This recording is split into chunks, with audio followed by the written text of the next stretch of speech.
The kitchen light flickered again, casting shadows across the granite countertops that Hazel insisted we needed to keep up with the neighbors. I grabbed my toolbox from the pantry, listening to her voice drift from the living room where she was having another one of her marathon phone conversations. "He thinks I'm making dinner because I care," she laughed, that sharp sound that used to charm me but now felt like nails on chalkboard. "Wait till he finds out what's in the sauce." I froze, screwdriver halfway to the light fixture. Something in her tone made my stomach clench. Through the kitchen doorway, I could see her pacing in front of the massive windows overlooking our gentrified neighborhood, phone pressed to her ear like it was surgically attached. The sauce simmered on the stove behind me. Hazel never cooked. In 15 years of marriage, she'd maybe prepared 10 meals that weren't microwaved or delivered. Yet here she was, stirring something that smelled suspiciously like my mother's old recipe. I dipped my finger into the pot and tasted it. My throat began to tighten immediately. Peanuts. The woman who'd watched me carry an EpiPen for a decade had put peanuts in my dinner. "You're not allergic, just picky," she said, appearing in the doorway with that smile that had fooled me for years. "Prove it." My vision started to blur around the edges, but my mind went crystal clear. This wasn't an accident. This wasn't a mistake. This was deliberate. I pulled out my phone, fingers moving with surprising steadiness as I opened the voice recorder app. Then I grabbed a small container from the cabinet and scraped a sample of the sauce into it, sealing it tight. "Having trouble breathing, Hayes?" Hazel asked, pulling out her own phone. "This is going to be hilarious. My dramatic husband, making a scene over a little seasoning." She started recording as I stumbled toward the counter, wheezing. But I wasn't panicking. I was planning. While she filmed my reaction like some twisted social media content, I managed to grab her phone from the counter where she'd left it charging. Her passcode was still our anniversary date. How sentimental. I quickly sent a text from her phone to mine, something incriminating about the peanut experiment that would look like she'd accidentally sent it to the wrong contact. Then I called 911. "My wife just tried to poison me," I wheezed into the phone, making sure Hazel could hear every word. "I'm having a severe allergic reaction. She put peanuts in my food deliberately." Hazel's face went white. The phone in her hand stopped recording. "Hayes, what are you doing? It was just a joke. I didn't know." "You've known about my allergy since our third date," I managed between labored breaths, when I ended up in the ER after that Thai restaurant. The paramedics arrived within minutes. I recognized one of them immediately, Miles Harron, an old friend from high school who'd pulled me out of more than one scrape back in the day. "Hayes? What happened, buddy?" I handed him the sample container and whispered, "Evidence. She did this on purpose."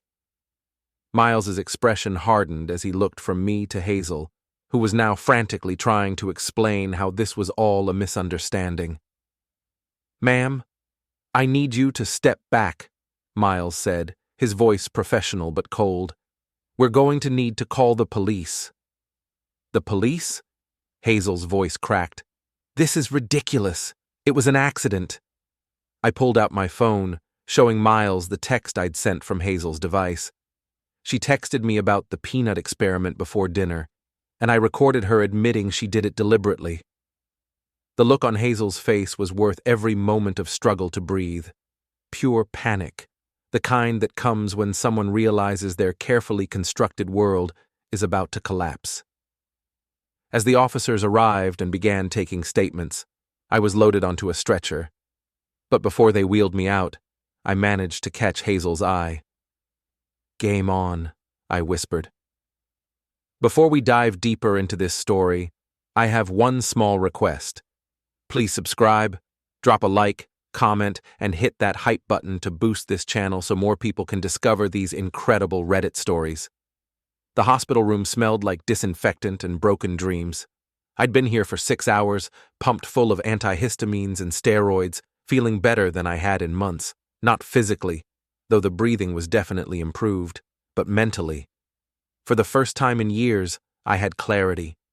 Jade Marin showed up around midnight, clutching a cup of coffee and wearing the kind of concerned expression that looked practiced in the mirror.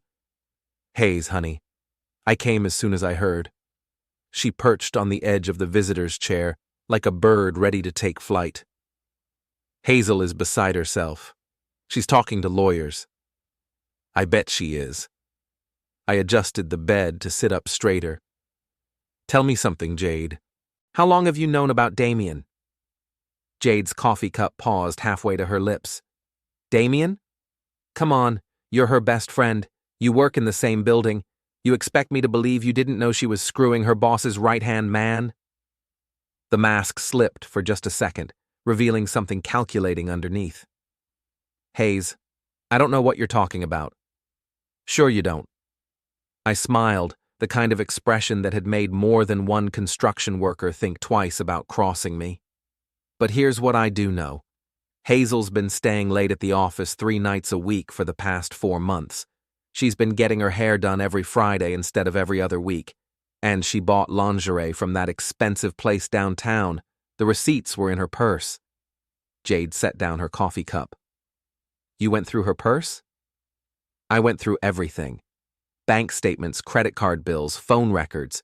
You'd be amazed what you can access when you're married, and your wife thinks you're too stupid to notice anything. The truth was, I'd been gathering evidence for weeks before the peanut incident. The allergic reaction had just been the perfect catalyst to set everything in motion. What are you going to do? Jade asked. What any reasonable man would do. I'm going to destroy her. Jade left shortly after that, probably to report back to Hazel. But that was fine. I wanted them to know I was coming. The next morning, while Hazel was at her lawyer's office trying to figure out how to spin attempted assault into a misunderstanding, I made my first move. I called her boss, Richard Kellerman, CEO of Pinnacle Development Group. We'd met at a few company parties over the years, and he'd always struck me as the kind of man who valued reputation above everything else. Mr. Kellerman, this is Hayes Rellin, Hazel's husband. I think we need to talk about what happened last night. Hayes, I'm so sorry to hear about your medical emergency. Hazel mentioned there was some kind of accident. It wasn't an accident, sir. My wife deliberately tried to trigger a potentially fatal allergic reaction. I have evidence, and I think you should know that this kind of behavior might reflect poorly on your company's image. There was a long pause. What kind of evidence? I sent him the recording, the text messages, and the police report. Within an hour, Hazel was suspended pending an internal investigation. But I was just getting started. My next call was to the local newspaper's gossip columnist, a woman named Patricia Vance, who'd been covering social drama in our city for 20 years. She had a nose for scandal and a readership that included most of the professional class. Ms. Vance, I have a story that might interest your readers. It's about domestic violence in the corporate world and how some people will go to shocking lengths to hurt their spouses. The story ran online that afternoon with the headline, Local PR Executive Suspended After Allegedly Poisoning Husband. By evening, it was trending on social media. Hazel came home around 6, her face flushed with rage and humiliation. You bastard, she hissed, throwing her purse onto the kitchen counter. You've ruined everything. I've ruined everything? I was sitting at the dining room table, laptop open, looking perfectly calm. Hazel, you tried to put me in the hospital. I just made sure people knew about it. It was a joke that went wrong. You know I would never actually hurt you. Do I? Because from where I'm sitting, it looks like you've been hurting me for months. The affair with Damian, the lies, the way you've been treating me like I'm some kind of idiot who doesn't notice when his wife comes home smelling like another man's cologne. Her face went pale. How did you know? Hazel, I'm a project engineer. I solve problems for a living. And you've been a very big problem. She tried a different approach, softening her voice. Hayes, we can work this out. We can go to counseling. We can fix this. No, we can't. Because this isn't about fixing anything. This is about consequences. The next morning brought fresh humiliation for Hazel. Someone had leaked screenshots of her text conversations with Damian to her entire contact list. The messages were explicit, cruel, and included several unflattering comments about me that made her sound like a heartless social climber. Her friends stopped calling. Her colleagues avoided her. The women at her yoga class whispered and stared. And through it all, I maintained perfect plausible deniability. After all, I was just the victim here, recovering from a traumatic experience. Our daughter Emmy came home from college that weekend, her face tight with the kind of righteous anger that only a 19-year-old can muster. "Dad, what the hell is going on? My friends are sending me links to articles about Mom. This is humiliating." Emmy had always been more like her mother than me, sharp, ambitious, and quick to judge. She'd inherited Hazel's ability to make me feel like I was disappointing her just by existing.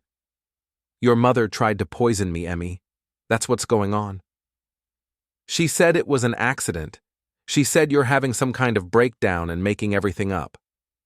I pulled out my phone and played the recording of Hazel talking about putting peanuts in the sauce. Emmy's face went through several expressions before settling on something that looked like nausea. "She was joking," Emmy said finally, but her voice lacked conviction.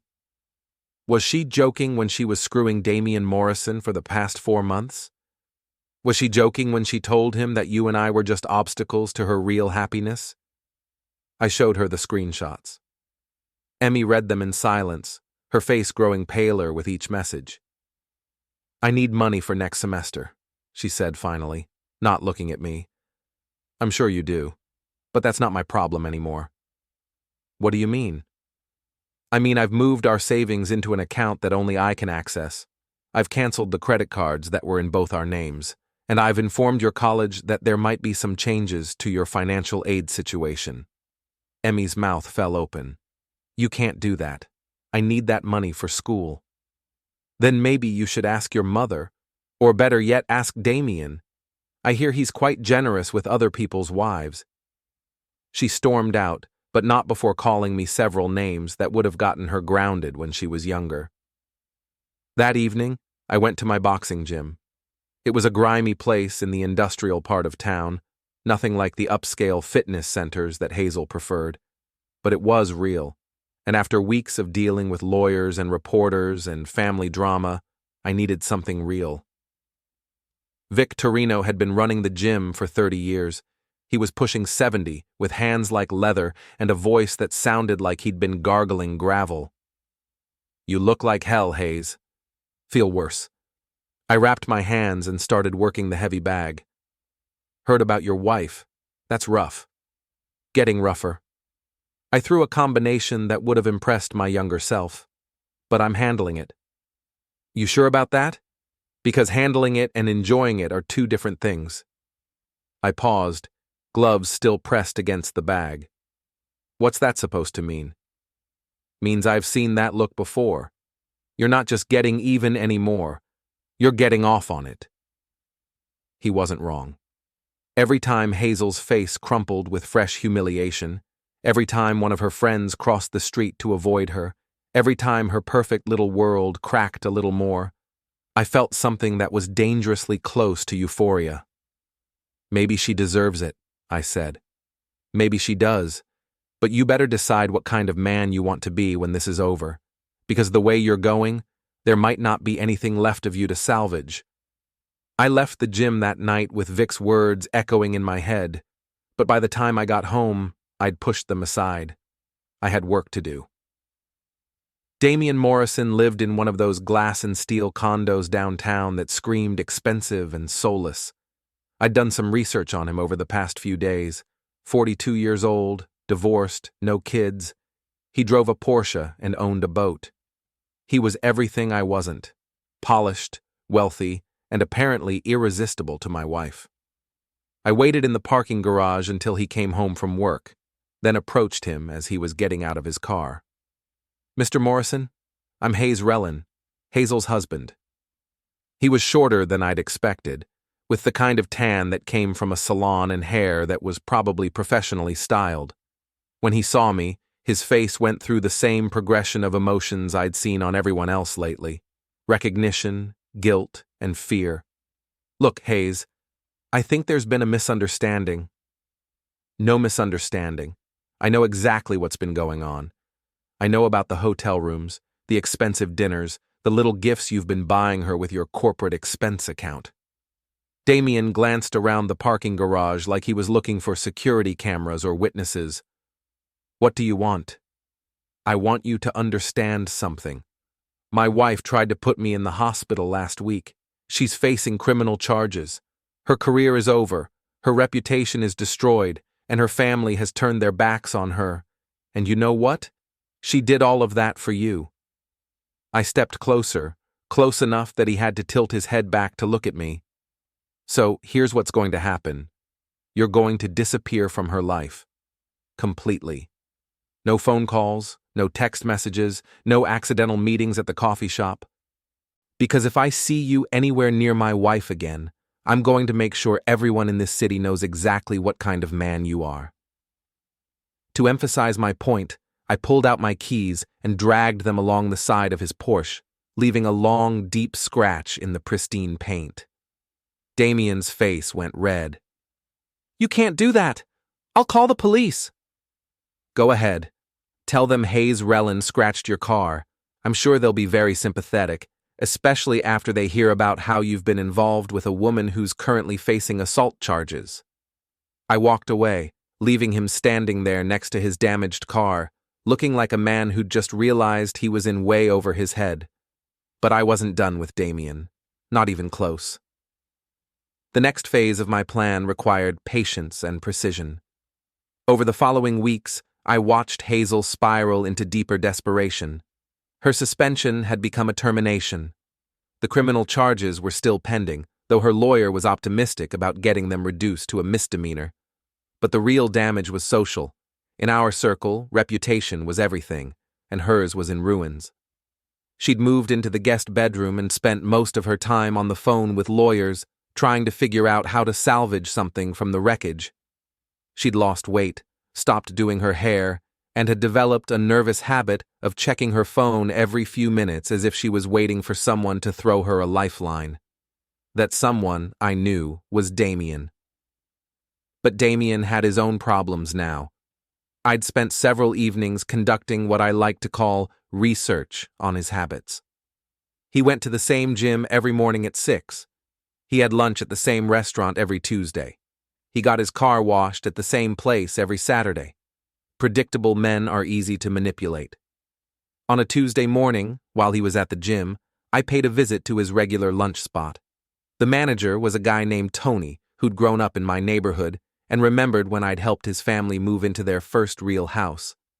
Hayes, good to see you, man. How's the construction business? Can't complain. Listen, Tony, I need a favor. You know that guy who comes in here every Tuesday, drives the scratched-up Porsche, Damian Morrison? Tony's expression shifted. Yeah, I know him. Arrogant piece of work. Tips like he's doing us a favor just by showing up. Well, he's been having an affair with my wife. I'm not asking you to do anything illegal, but if he happened to have a really unpleasant dining experience next time he comes in. Tony's grin was worth the $20 tip I left him. That afternoon, Damian's lunch was seasoned with enough hot sauce to make a grown man weep. When he complained, Tony apologized profusely and offered to comp the meal, but somehow the replacement dish was even worse. It was a small thing, petty even, but it was part of a larger pattern of small inconveniences that I was orchestrating across Damian's life. His dry cleaner kept losing his shirts. His parking spot at work was mysteriously always taken. His favorite coffee shop kept getting his order wrong. None of it was traceable back to me. I was just a wronged husband, after all, focused on rebuilding his life. But the real trap was more elaborate. I created a fake email account and sent messages to both Hazel and Damian, claiming to be a wealthy investor interested in their expertise for a new development project. The pay was generous, the timeline was flexible, and the meeting location was an abandoned warehouse in the Riverside district. It was the kind of opportunity that desperate people don't question too closely. Hazel took the bait immediately. She needed money and a chance to rebuild her career. Damian was more cautious, but after a few follow-up emails with convincing details about the project, he agreed to attend as well. I spent the day of the meeting preparing. The warehouse was a place I knew well. My construction company had looked at it as a potential renovation project a few years back. It had good bones, but needed extensive work. More importantly, it had multiple exits, solid acoustics, and no security cameras. I arrived early and set up a small recording device in the main room where I'd asked them to meet. Then I positioned myself in the office overlooking the floor, where I could see and hear everything without being seen. Hazel arrived first, looking nervous but hopeful. She was wearing one of her best suits and had clearly spent time on her appearance. For a moment, I almost felt sorry for her. Almost. Damian showed up 10 minutes later, glancing around the warehouse like he was expecting trouble. Smart man. Too bad he wasn't smart enough to stay away from other people's wives. "Where's this investor?" Hazel asked. "Maybe he's running late," Damian replied, but he sounded doubtful. That's when I made my entrance. "He's not coming," I said, stepping out of the shadows. "Because there is no investor. There's just me." Hazel's face went white. Damian took a step back toward the door. "Hayes, what is this?" Hazel asked.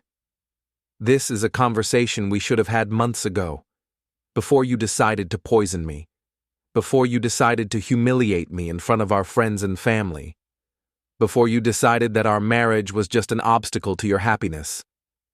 "You're insane," Damian said. "We're leaving." "No, you're not." I pulled out my phone, showing them the recording app that was already running. "Because if you leave now, the recording of this conversation goes straight to your boss, Damian, and to the police, Hazel, and to every news outlet in the city." "What recording?" Hazel demanded. "The one where you admit that the peanut incident wasn't an accident. The one where Damian talks about how easy it was to manipulate a lonely housewife into betraying her husband. The one where you both confessed to planning this whole thing together." Neither of them had said anything like that, of course, but they didn't know what I might have recorded in the past or what I might be planning to edit together. "We never planned anything together," Damian protested. "The affair was separate from what she did to you." "Was it?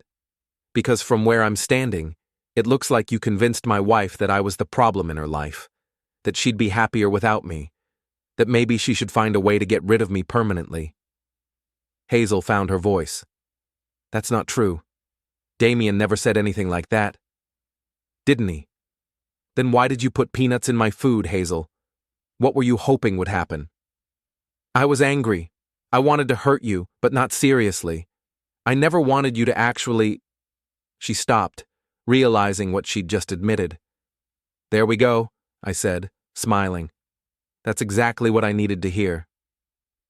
The charity gala was held at the grand ballroom of the Riverside Hotel, one of those events where the city's elite gathered to congratulate themselves on their generosity while networking and gossiping over overpriced wine. I hadn't planned to attend. In fact, I'd been specifically uninvited by the organizing committee after the scandal broke. But that morning, I'd received an unexpected phone call from Patricia Vance, the gossip columnist who'd been covering my story. "Hayes, I have a proposition for you.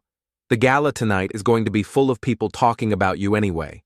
Wouldn't you rather control the narrative?" "What do you mean?" "I mean, I can get you in as my guest. You could give your side of the story directly to the people who matter in this city. Set the record straight." It was tempting. For weeks, I'd been letting other people tell my story while I worked behind the scenes. Maybe it was time to step into the spotlight. "What's in it for you, Patricia?" "The story of the year. A wronged husband confronting his enemies in public. It's pure gold." I agreed to meet her at the hotel at 8. The ballroom was exactly what I'd expected. Crystal chandeliers, white tablecloths, and enough jewelry to fund a small country's education budget. I recognized most of the faces from various social events over the years. though the expressions I was getting now were quite different from the polite smiles I used to receive. Hazel was there, of course. She was sitting at a table near the back with a few people I didn't recognize, probably her lawyer and whatever friends she had left. She looked like she'd aged 5 years in the past month. Damian was across the room, glad-handing potential clients and pretending everything was normal, but I could see the tension in his shoulders, the way his eyes kept scanning the room like he was expecting trouble. He was right to be worried. The evening's program included the usual speeches about community service and charitable giving. But when the master of ceremonies asked if anyone else wanted to address the gathering, I stood up. "I'd like to say a few words, if I may." A murmur went through the crowd. The MC looked uncertain, but Patricia nodded encouragingly from the press table. "Ladies and gentlemen, my name is Rellin. Some of you may have read about me in the papers recently." I walked toward the stage, ignoring the whispers and stares. When I reached the microphone, I looked out over the crowd and saw exactly what I'd hoped to see. Hazel's face frozen in horror, Damian already moving toward the exit, and 200 of the city's most influential people hanging on my every word. 3 weeks ago, my wife tried to poison me. She put peanuts in my dinner, knowing I'm severely allergic, and then filmed my reaction for her entertainment. When I confronted her about it, she claimed it was a joke, a misunderstanding. The room was completely silent now. But it wasn't a joke. It was the culmination of months of lies, betrayal, and manipulation. You see, my wife has been having an affair with Damian Morrison, who some of you may know from Pinnacle Development Group. And somewhere along the way, she decided that I was an inconvenience that needed to be removed. I could see Damian trying to push through the crowd toward the door, but people were blocking his way, more interested in the drama than in letting him escape. Now, I know what some of you are thinking. This is a private matter. It should be handled privately. And you're right. It should have been. But my wife decided to make it public when she called me unstable, when she told reporters that I was making everything up, when she tried to paint herself as the victim of a vindictive husband. Hazel was crying now, her carefully applied makeup running down her cheeks. So I want to set the record straight. I have recordings of my wife admitting that she poisoned me deliberately. I have text messages between her and her lover discussing how to get rid of me. I have financial records showing that they've been planning a life together using money stolen from our joint accounts. That last part wasn't entirely true, but it sounded good, and by the time anyone could fact-check it, the damage would be done. But here's the thing that really bothers me, I continued, my voice growing harder. It's not just that they betrayed me. It's that they thought I was too stupid to figure it out. They thought I was just some blue-collar guy who wouldn't notice when his wife started coming home late, when she started dressing differently, when she started treating him like he was worthless. I looked directly at Damian, who had given up trying to leave, and was now standing frozen near the bar. "Well, Mr. Morrison, I hope my wife was worth it, because you've both lost everything for a few months of sneaking around like teenagers." Security was moving toward the stage now, but I wasn't finished.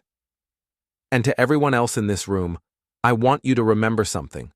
When you're tempted to judge someone, when you think you know the whole story based on gossip and rumors, remember that there are always two sides, and sometimes the person you think is the victim is actually the predator."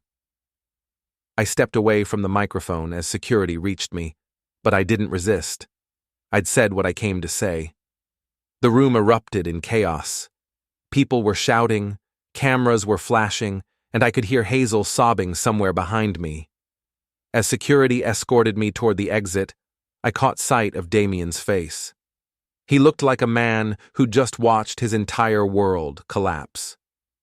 Outside the hotel, Patricia was waiting with her recorder and a huge grin. "Hayes, that was incredible. Do you have any regrets about what you just said in there?" I thought about Vic's warning at the gym, about deciding what kind of man I wanted to be when this was over. I thought about the look on Hazel's face when I'd played that recording, about the way Damian had cowered in the parking garage, about the satisfaction I'd felt watching their lives fall apart piece by piece. "No regrets," I said. "Sometimes to beat the devil, you have to out-villain him, and I wore that crown better than any of them." I walked away from the hotel, leaving behind the chaos, the reporters, and the wreckage of my old life. Behind me, I could hear sirens approaching, probably called by someone who thought the evening had gotten too dramatic for their taste. But I didn't look back. I'd gotten my revenge, and it was everything I'd hoped it would be. Complete, devastating, and absolutely final. The game was over, and I had won.